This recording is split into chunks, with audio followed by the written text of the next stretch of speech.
The Flatlanders need a store to sell their gems and more. They need it really quick, Angular will do the trick. Directives set the stage in your HTML page. Controllers give your app the behavior that it lacks. Write expressions so that you can add your data to the view. And modules make connections with dependency injections. You're a scripting connoisseur when shaping up with angular.js.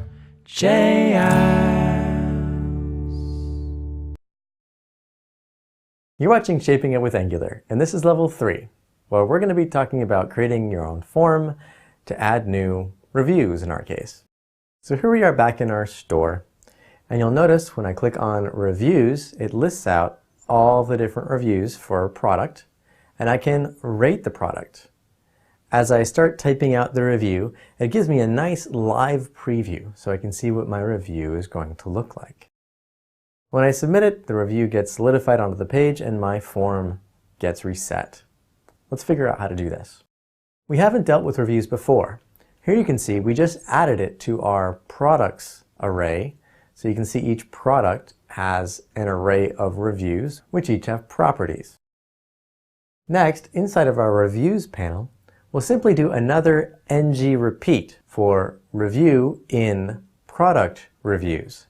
So this is another loop inside of our original product loop. And inside there, we'll print out the review stars, review body, and review author. If we call this up in our browser, here's what our reviews would look like. Nothing new here that you haven't seen before, but how do we start to implement a form to post a new review? Without any new Angular elements, here's the HTML for our form. We simply have a select field, a text area, and a few input elements so that our form on our page is going to look something like this. Next, let's add our live preview code.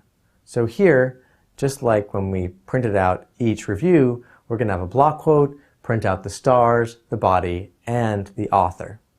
Now, we haven't defined this review variable yet.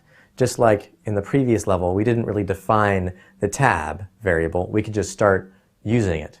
But now we need a way to bind each of these to the proper form element. We do this using the ng model directive. So we can see ng model review stars, which will bind this form element to the review.stars value in our page. Here we're going to see more of that Angular magic. It's that two-way binding. So if we jump back into the page, we're going to see that as we update the form, the live preview automatically gets updated for each of these fields.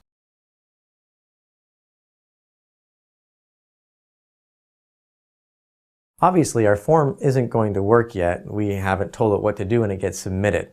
But before we do that, I want to let you know about two more binding examples. First, if you have a checkbox, we could use ng model to bind to the checkbox, which will set it to true or false. Also with radio buttons, we could set ng model. In this case, of course, the value would be red, blue, or green, based on which is selected.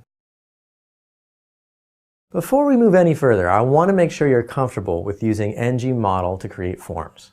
Give it a try, and then we'll take the next step.